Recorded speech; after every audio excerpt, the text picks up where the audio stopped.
Саясатта бирөөгө ишениш кыйын да. Ошондуктан Уинстон Черчилль да айткан эле. Саясатта каалаган нерсеңе убада бере бер дейт. Анан бийликке келгенде дейт, эмне үчүн ушу аткарылбады? Чырайлуу кылып түшүндүрүп кой дейт да. То есть сөз чеберлиги.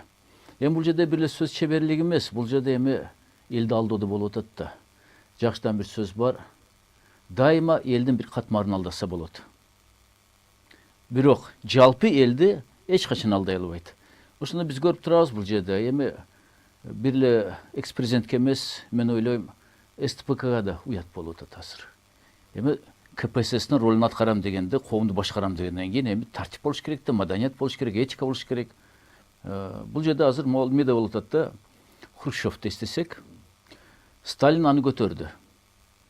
Кутурду кийин Сталин өлгөндөн кийин. Ага чейин көз каранды болуп, батинкелерин ачып жүргөн, кошоматчы болуп. Сталин өлдү, трибуна чыгып эле жамандашты баштады. Ошондон ушундай достордон Кудай сактасын. Акырет достор керек. А бул жерде биз көрдүк, дос деп экөө шайлоодун алдын айткан. Аны биз укканбыз. Анан мен өзүм да талапкер элем, бирок жана акча көп керектигинен өзүм алып койдум. Ошондо туура эле чечиппин, Сооронбай Жээнбековго мен да иштедим. Бул жерде жашырбайм мен. Эгер жаман адамга иштесем, айтат элем, мен уялып жүрөм деп туруп. Сооронбай болсо мына 5 мал намаз окуган мусулман. Жакшылык кандидатураны СПК көрсөткөн. Эгер арак ичкен адам бирөөнү көрсөтсө, мен колдобойт элем аны. Бул жерде 5 мал намаз окуган. Анан бул жерде Атамбаевдин бир сөзү чын эле мурда шайлоо мезгилинде сүйлөгөн сөзү, мен дейт тынчтык жолун өткөзүп берем деп. Ошол үчүн да добуш беришти да.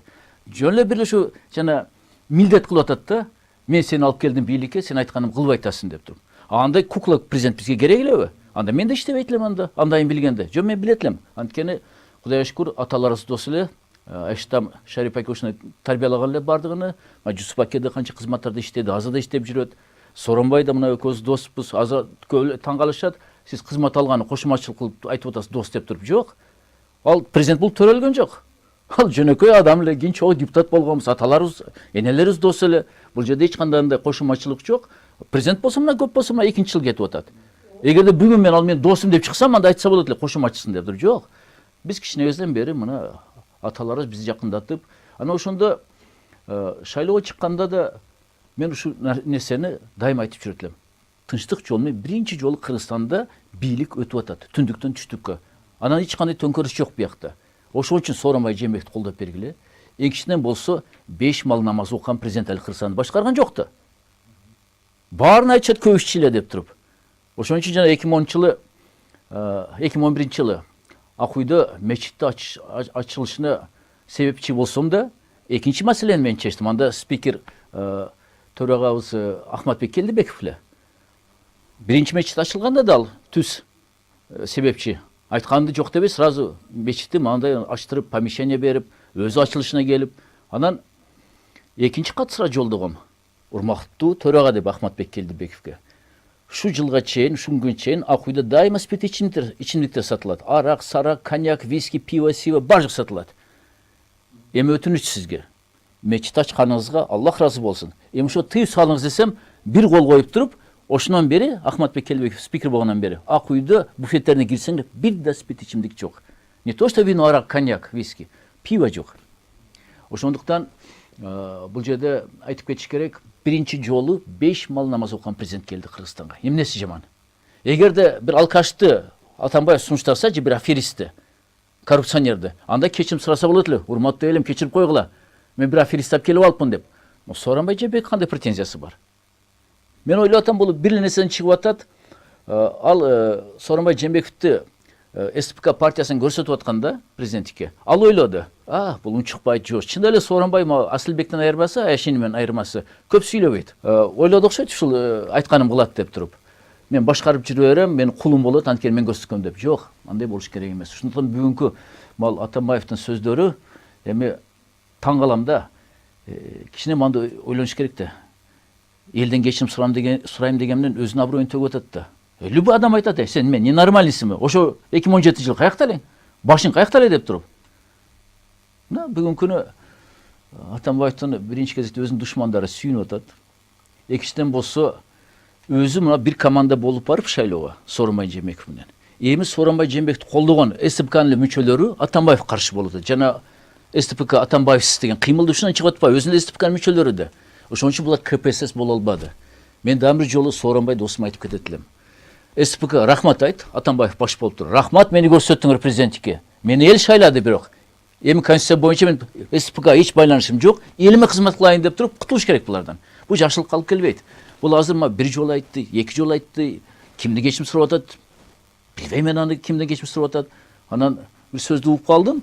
Бул жана башкалардан кечирим сурап атат деп туруп, Жээнбеков президент болгон үчүн. Мен түшүндүрөм, эми Бабанов Өмүрбектен кечирим сурап аткандыр. Ал да жакшы иним бар, но кечиримди кабыл алгандан эмне ал? Мүмкүн Өмүрбек Бабанов кечиримдүү, кичпейилдүү адамдыр. Но аз кечиргенден эмне пайда? Поезд кетип калды да. Миң жолу кечирим сураса да. Ошондуктан кичине абройлуу болуп, биринчи кезекте партиясын ойлоп, анткени 2 жыл парламент шайлоо. СДПК баары бийликтин партиясы. Эми кантип бул партия шайлоого чыгат? Ел кантип добуш берет?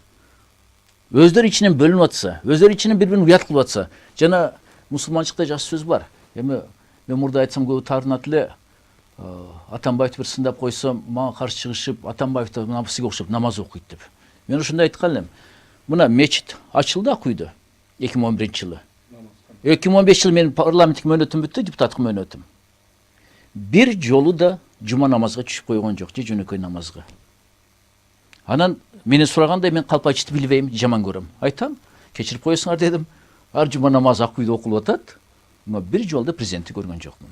Азыр болсо мына, мен эми депутат эмесмин, бирок бүт баары айтышып атат. Жума намазды калтырбай Сооронбай Жээнбеков Акүйдө мечит окуп атат. Ошондуктан бул жерде кечирим сурабай, наоборот, айтыш керек. Алмаз Атамбаев. Ай элим, көрдүңөрбү кандай сонун президентти алып келдим. Рахмат дегиле деп айтыш керек. Рахмат айтат элек. Дагы бир жолу айтып кетейин. Эгерде коррупционерди, же бир аферистти, же бир алкашты алып келсе, кечирим сураса болот эле. Билбейм, 5 мал намаз окуган президентти алып келип, жакшы деп аткан президент сындап атса, анан дагы бир себебин көрүп турам. Сооронбай Жээнбеков өз СДПКдан болсо да, СДПКнын коррупционерлеринен камашты баштады. Качкандар да СДПКнын мүчөлөрү. Түрмөдө ким отурат? Эми экс-президент айтып атат, куунтук алып атат деп. Куунтук алынса мейли бизге окшоп жумуш жокторду, жапайсы көз караштарды куунтук алса, биз түшүнөт элек. Буларды куунтукка, бизди көз караш үчүн куунтук алып атат деп туруп. Башка көз караш үчүн деп. Но Сапар Исаков СДПКнын мүчөсү, премьер-министр.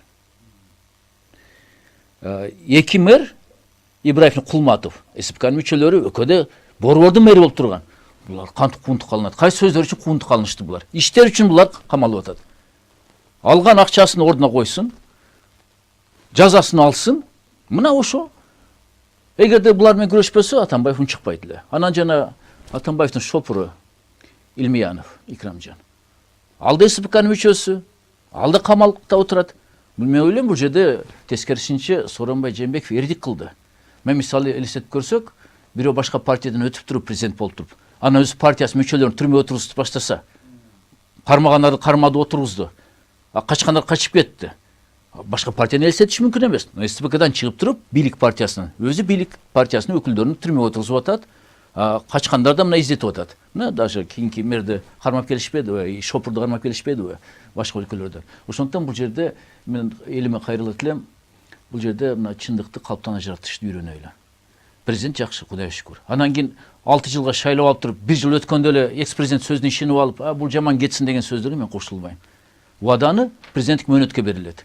1 жылга берилбейт. Мен келе 1 жылы президент биринчи мөөнөт жылында эле оңдоп берем бар жок деп. Анткени оор мурас түшкөн биякта. Бир эле азыркы Атамбаевдин мурасы эмес, ага чейин топтолуп келген мурастар бар. Мына ошол эле чегара, ошол эле кумтор. Бул эскиден 91-жылдан бери биз көзүбүз карандысыз болгондон бери ушу келип аткан маселелер. Ошондуктан бул жерде мен чакырат элем, акылдуу болойлу, ыйманыбыз менен болойлу, анан кийин эле жеке капачылык негизинде сүйлөгөн экс-президент сөздөрүнө ишенип ээрчи болбайлы бул жерде. Өздөрү уят болуп атат.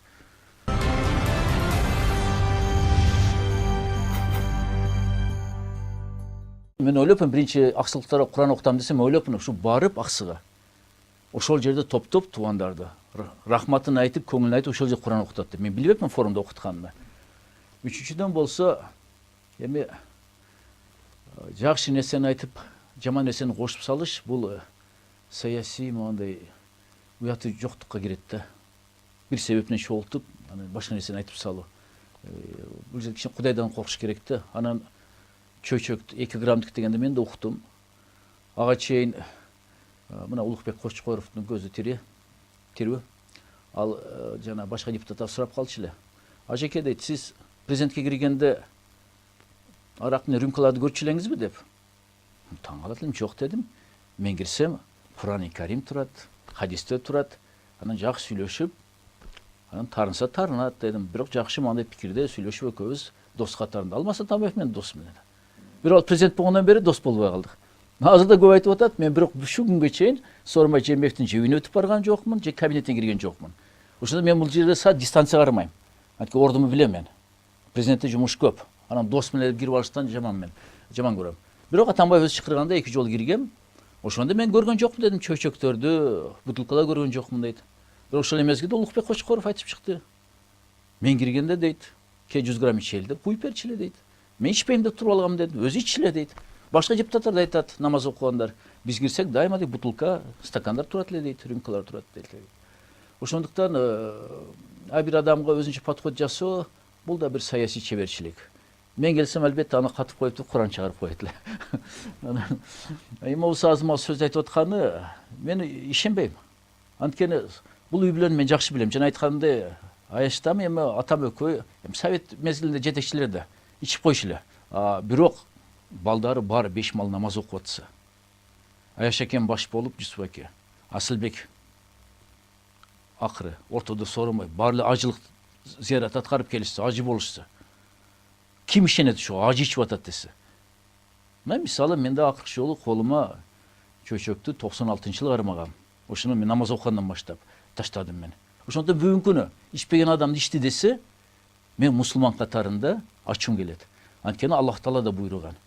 Пайгамбарыбыз Мухаммад саллаллаху алейхи вассалам да айткан. Эгерде башка мусулманга акарат келтирип атса, сен болушкун жардам бергин деп туруп. Кантип мусулманга ушуну акарат келтирип атса, мен учуп отурушум керек. Мейли Сооронбай президент болбосун. Мейли Атамбаев президент жөнүндө эмес, башка бир мусулман жөнүндө айтсын, же молдолор жөнүндө айтсын, алар ичип атат деп туруп.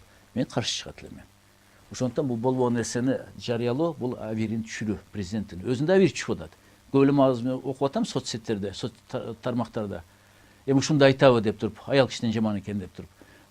Айтпай эле койбойбу даже ичсе деп туруп. Мен айтат элем бул жерде бул сөздүн негизи жок. Анткени бул билүүнү жакшы билем. Эгерде ичсе, мен менен кошо ичет эле досу менен. Эгерде Аяш акем ичсе, мен менен ичет эле, Аяш иним эч ким айтпайт деп туруп. Же Аяш иним Асылбек айтат эле, Аяш акем эч ким айтпайт, ичип алат эле. Но бул үй бүлө ичпейт. Ошону ичти деп атканына мен каным кайнап кетти. Калптын да чеги болот да бул жерде. Эптеле абийир түшүрүш эмес, эми ойлоп атат, 5 мал намаз окуйт деп эл жакшы көрүп атат Сооронбай Жээнбековду. Бирок эми ушуну ичет десем, аны колдогон мусулмандар кетири карап калат, тескери кетип калат, басып кетет деп ойлоп атат да. Ага эч ким ишенбейт. Ошон үчүн бул аракеттердин натыйжасы десем болот да бул жерде. Достук жөнүндө эми мен кыргыздардын макалдарын жакшы көрөм да, бул биздин идеология да.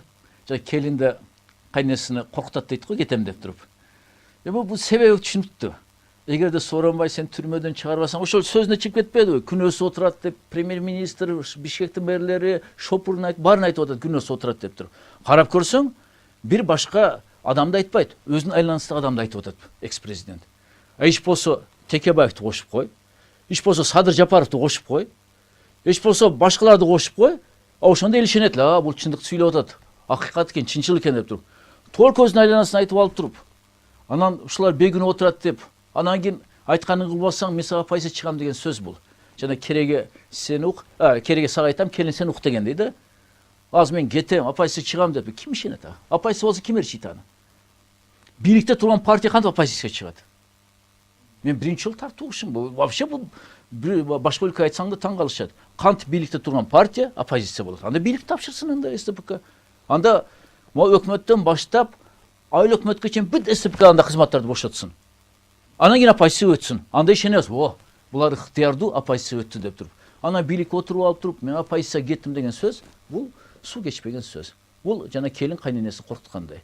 Эгерде келин коркуп кетсе, кайненеси коркуп кетсе, жалдырайт. Кой келин кетпеген айтканын кылайын деп туруп. Бирок мен ойлойм, Сооронбай Жээнбеков булардын айткандарын кылбайт. Анткени бул да Сооронбай Жээнбеков да Кудайдан корккан адам тозоктон коркот. Мен жоопту акырет күнү кантип берем деп өзү айтты соттор менен жолугушта. Өзүң да уктуң аны. Мен да президент катарында корком акыреттен кантип жооп берем, кантип башкардым Кыргызстанды деп туруп. А бул жерде болсо ушу мен сага позиция чыгам, достон кечтим десе эле коркуп кетип атам аяка жалынып бара турган болуп атат да. Жок, андай болбойт. Ошондо бул сөз бул саясий мындай бир ыкмалардын бири да.